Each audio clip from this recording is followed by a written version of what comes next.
ఇటువంటి ఒక క్లారిటీ మనకి ఇక్కడ దేవుడు ఇస్తూ ఉన్నాడు. ఏం చెప్తున్నాడు?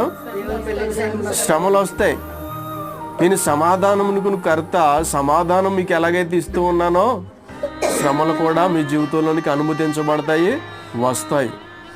ఎవరికి వస్తాయి? దేవుని పిల్లలకే వస్తాయి. మనకంటే ముందుగా యేసుక్రీస్తు ప్రభువారు శ్రమలు పొందారు. ఏం పొందారు? ఇప్పుడు శ్రమలో నేను పాలి భాగస్తుడని అవ్వాలి. ఎందులో అవ్వాలి? అంతే కదా. చాలామంది సంతోషంలో పాలి భాగస్తులు అవుతారు. ఏ విషయంలో అవుతారు? కావరండి, అదే కావాలి వాళ్ళకి. ఏం కావాలి? సంతోషం కావాలి. కానీ శ్రమ వచ్చినప్పటికి, కష్టం వచ్చినప్పటికి మన యొద్ద ఉండరు. వాళ్ళు ఉంటారా? అందరూ ఉంటారా శ్రమలోని కష్టాల్లోని? ఎందుకు ఉండరు అంటే మనుష్యుడు